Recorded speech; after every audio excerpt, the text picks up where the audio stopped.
This episode is brought to you by Progressive. Progressive helps you compare direct auto rates from a variety of companies so you can find a great one, even if it's not with them. Quote today at Progressive.com to find a rate that works with your budget. Progressive Casualty Insurance Company and affiliates. Comparison rates not available in all states or situations.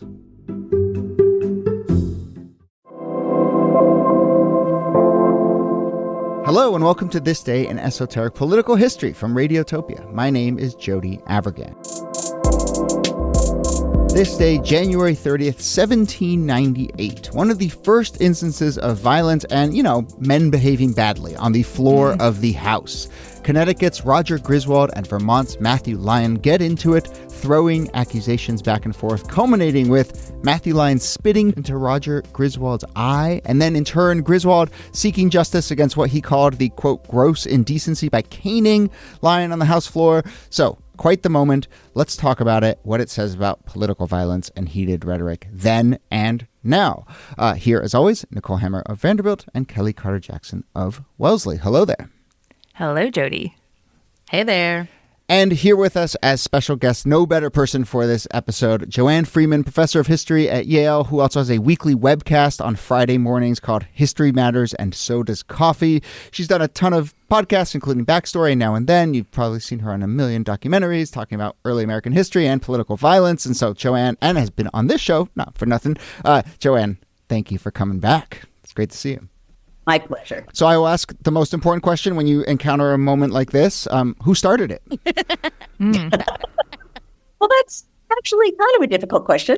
I would say, and actually at the time, I would say people didn't decide one way or another who started it. I suppose you could say in a way that Matthew Lyon, who was the representative from Vermont and was a Jeffersonian Republican, you could say he started it because he was saying really obnoxious things out loud about Connecticut and Federalists. And the guy who ultimately does the caning is a Federalist from Connecticut who took offense. But you could say, Lyon said some nasty things, and it was Griswold who decided to say something nasty back. It was Lyon who decided to spit. It was Griswold who decided to take revenge. Actually, let me read to you, just so everyone has a sense of exactly what went down there. Let me actually read to you an eyewitness attack of what happened. And I should say, at some point I was researching this at the Massachusetts Historical Society, and I found a letter. I think it was from Representative Theodore Sedgwick of Massachusetts. And he was writing a letter to his wife. And you can tell, it's wonderful when you're a historian and you see a piece of evidence and there's some evidence of what happened at the moment it was being written. You can tell Cedric put his pen down, and then you can tell he went back to writing, and he said, this is going to be a paraphrase. I just heard the sound of like a cane hitting cloth sitting in the house. And he's like, what the heck was that? It's like the equivalent of tweeting when you see something crazy happen, right? Right? Like, yes. Y'all are not going to believe this. So let me read you. This is Federalist Representative George Thatcher of Massachusetts, who was known at the time as Bald Head Thatcher, in case you need that piece of frivolous information. We do. I was suddenly and unsuspectedly interrupted by the sound of a violent blow. I raised my head, and directly before me stood Mr. Griswold, laying on blows with all his might upon Mr. Lyon, who seemed to be in the act of rising out of his seat. Lyon made an attempt to catch his cane, but failed. He pressed towards Griswold and endeavored to close with him, but Griswold fell back and continued his blows on the head, shoulder, and arms of Lyon, who, protecting his head and face as well as he could, then turned and made for the fireplace and took up the fire tongs. Griswold dropped his stick, his cane, and seized the tongs with one hand and the collar of Lyon by the other, in which position they struggled for an instant, when Griswold tripped Lyon and threw him on the floor and gave him one or two blows in the face. U.S. House of Representatives. Yeah, what an account. I love the implication there. The recall. Yeah, well, the recall, but also the implication that this person's reaction to seeing this all play out is, let me take notes, not, right. Let me, maybe I should jump in, The bystander effect has been with us for a while. Yeah. I love it. You got him in the shoulder and then the face. That's totally true. That's so much detailed, literally blow by blow.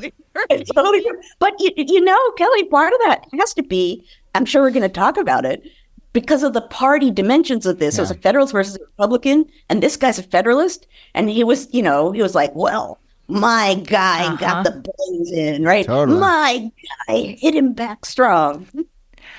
I was curious about that part of it, Joanne, because there is this party division, and there are these deep philosophical differences between the parties. This is a moment that we often think of politics as being very serious and intellectual and about these big ideas. How much of what happens is about that kind of thing, and how much of it is kind of wounded male pride? Like, how do you balance those?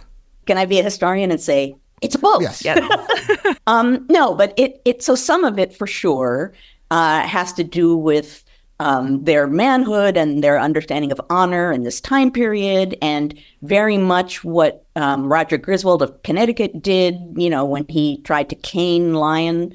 And a caning is what you did if someone of status beneath you insulted you. You defended your honor by caning him. So there's all kinds of dimensions here that have to do with manhood and defending your honor. But a lot of it is the politics of the moment and the extreme partisanship of the moment. So speaking as someone who has a longstanding interest in this kind of partisan violence, and particularly congressional violence, what's interesting about this moment is 1798 is a extreme moment of partisan division in which the nation is involved in the so-called quasi-war with France. And I'm smiling because it's not really much of a name for a war. No. Quasi. It's a little wishy-washy. It's a very wishy-washy name. But America was not a formally declared war, but, armies were being built and that we were in a quasi-state of war.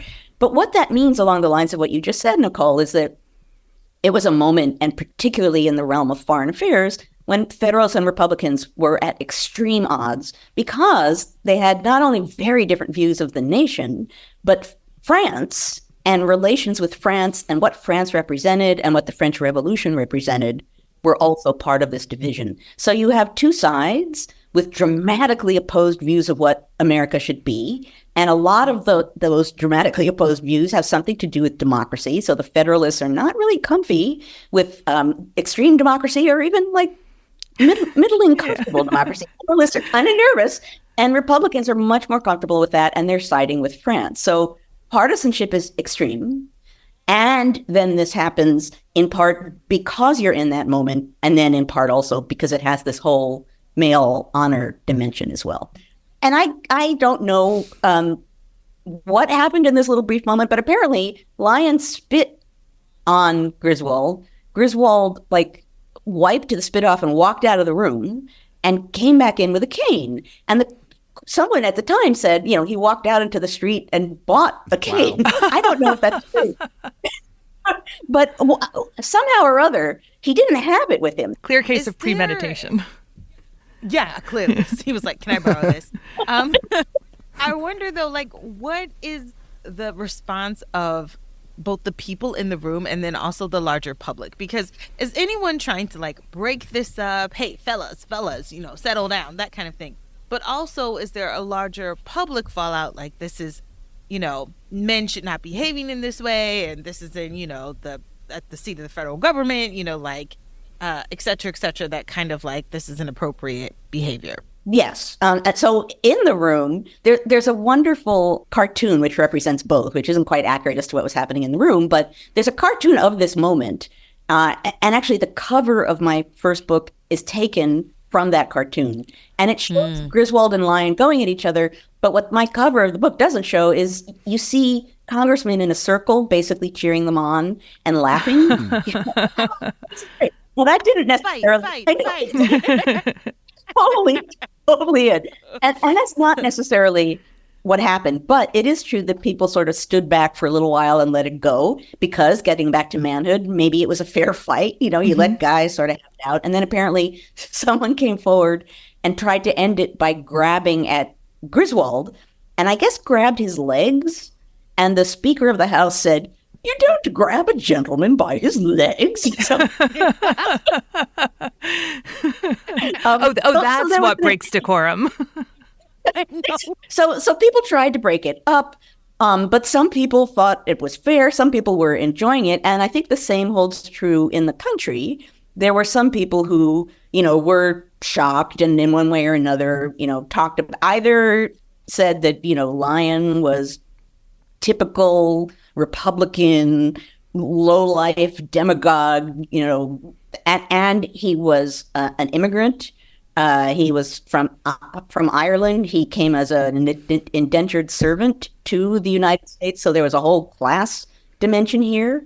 One Massachusetts representative, and this was echoed in the press, said that he was, quote, grieved that the saliva of an Irishman should be left upon the face of an American. Oh, boy. Wow. Right. Wow. Yeah. So there's that dimension, too.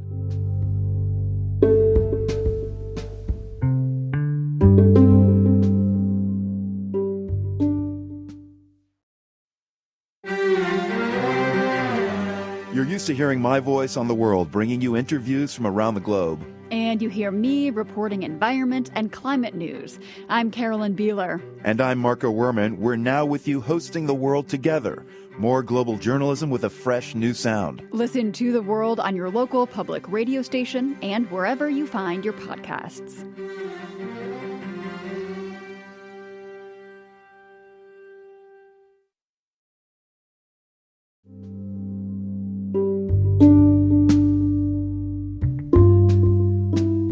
On the one hand, there was a lot of what does this say about the nation?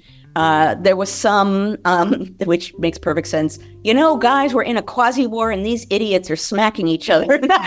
Aren't there better things? People can be doing better things. And then there were some people, there's a Federalist out in the public who I believe writes a letter to Griswold and essentially says, next time hit him harder. So there's a whole partisan kind of, get them kind of dimension. And what's interesting about that is, parties and partisanship were not considered normal in this time period. So the idea, still, we're in 1798, the government isn't, even 10 years old yet. Mm-hmm. And the idea was, of course, there's going to be factions and sects and people, it's not going to be a little Eden here. We expect different kinds of parties, but the idea of organized parties smacking at each other suggests that something is wrong. Mm-hmm. Because parties, and I always laugh about this because it's so true in so many ways. Their idea was that political parties show that the people in the parties care more about themselves than they do about the general good. And they're like, parties aren't good because you're thinking about the party, you're not thinking about the nation, which is such a sweet thought. But they believed that party politics was abnormal. And that if it was happening, it was a sign that something was going dreadfully wrong. So by the time you are at 1798, there are a lot of people in and outside of Congress who believe that the sign of all of the sort of chaos inside and outside of Congress of Federalists and Republicans going at each other is a sign that something is really going off the tracks. And so this becomes, to many people, a sign of that. Like, see, look what happens when you have political parties. I mean, that same could be said of Charles Sumner, right? When you think about sort of this North-South divide, anti-slavery versus pro-slavery, those same sentiments and those same ideas of like, hit them again, sending additional canes to keep the beatings going, like all of those same sentiments are still there. But here's the interesting thing, and maybe this tells you something about the 1850s when Sumner is caned, is in Congress, when they're debating this, like what happened and what should we do about it, someone says at the time, like, why didn't you just do this in the street?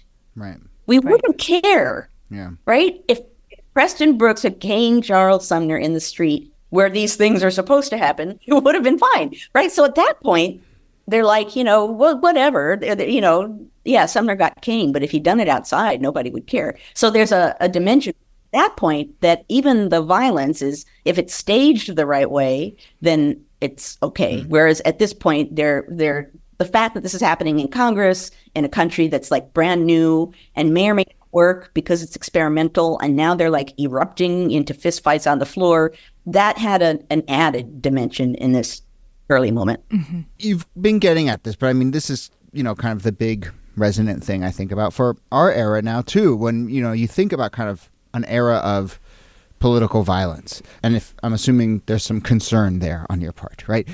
How much when you look at it, do you think about the kind of fact that, politics itself has gotten so heated and divisive that it would lead people to feel strongly and kind of come to blows in this way, versus, and I know they're related, but versus kind of more like external ambient appetite for that, and just sort of a willingness to let this happen and a kind of willingness to be okay with people behaving this way. Is it about the two people who fought, or is it about the people who were sitting there and watching? Well, I think what you're asking is, how much of this is about violence and how much of this is about partisanship? Yeah. So, this is a violent era. I mean, American politics is always violent. Kelly. I know. Is there ever a moment where there's no violence? No. Will we ever find peace? No. So, I mean, it is always violent. There are moments when it's more violent, right? And so this is one of those moments that, you look again, like the rise of Andrew Jackson and actually an organized Jacksonian Democratic Party is another moment. There are moments when things become more violent, and it's certainly true that when society is violent, that's reflected in politics. But I would say, when I'm asked to comment about the current day and the politics of this moment, what I typically string together is the 1790s, actually the late 1790s, and the 1850s and the 1960s. Mm-hmm. And the reason I string those together is because those are moments when partisanship, if you want to call it that, was extreme. There are two very opposed visions of what the nation should be. There's a broad understanding on a national level that something big is under discussion. So in 1798, they're actually talking about how democratic the country should be on the most basic level. Obviously, in the 1850s, they're talking about the fate of slavery. Mm-hmm. In the 1960s, they're talking about civil rights. And all of those are huge fundamental issues that everyone would understand matter, but you have such extreme opposition, they become moments that are violent, that have this kind of not just extra institutional, but within institutions themselves kind of violence. So on the one hand, there's a history that you can watch the trail of this kind of moment playing out in American history. On the other hand, every time I say this, I also think it's important to say that the moral of that isn't, we've done this before, so we're just fine now. No two moments are the same. And, all of those moments are moments of extreme contingency. And we really don't know what's going to happen. And we really don't know. I mean, we don't even know what's going to happen in November. I was just going to say, you're doing the 1790s, 1850s, 1960s. And I was like, and the 2020s? That feels like a moment of intense division.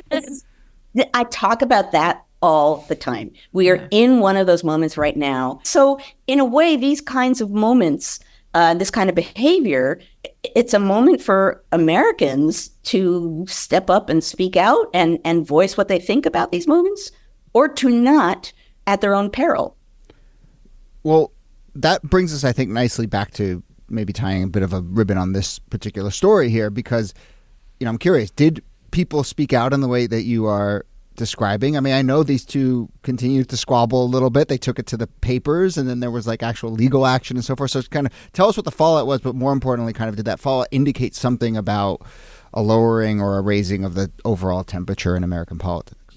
Well, I mean, I think in the long view, what happened after this shows that the nation was already siding with one of the two views, and they were siding with the more democratic one.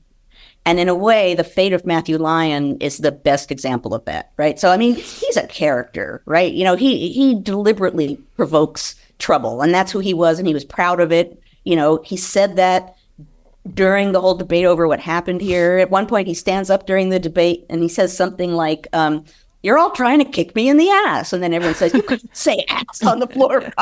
Right? So he's making trouble. But after all of this happens, he ends up being imprisoned for violating the Sedition Act, which is a wartime act under President John Adams because of this quasi-war. And the logic behind it, supposedly, is, well, we're in a time of war, so people shouldn't be allowed to naysay the government in a time of war because the government's weak, and this will chip away at our brand new government.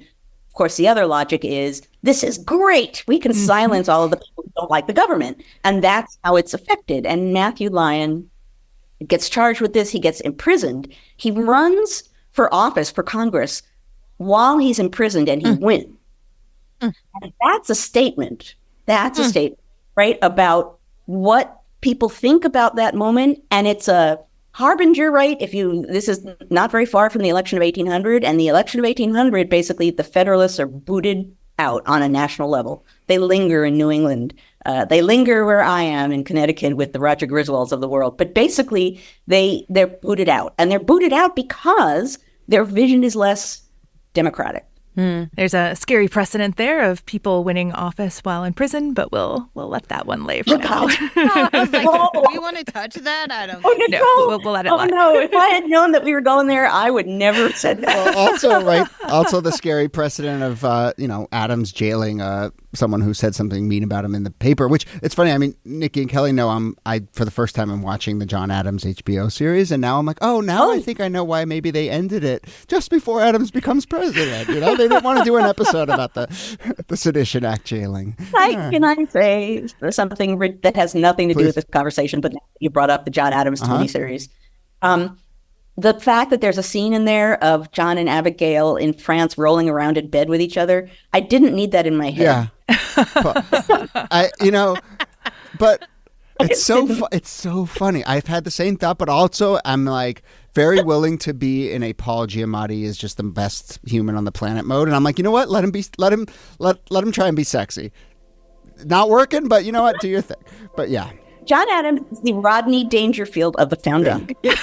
and it largely, that's perfect. And it largely he got no respect. Yeah. Nobody respects me. Nobody likes me. I don't get no respect. So I salute the John Adams miniseries because somewhere up there in founder heaven, he's happy. Oh, yeah. All right. Well, look, this has been so wonderful. We always love having you on, Joanne. And I feel like, like our best guests, you did that thing where you dropped like 3 other stories that were like, we got to follow up on that. We got to follow up on that. We got to follow up on that. So thank you so much for doing this. And again, Friday mornings, right? The webcast, where can people find it? Friday mornings, 10 o'clock a.m., History Matters, and so does Coffee. And what we do on that webcast is talk about how history really says a lot about ongoing politics, like we just did. So it's very topical, and it's pretty much centered on democracy. Great. Well, that and there are many other projects, and I have no doubt that you're cooking up many great things to come. So come on back and talk about anything whenever you'd like. But thank you, as always. And then Nicole Hemmer, thanks to you. Thank you, Jody. And Kelly Carter-Jackson, thanks to you. My pleasure.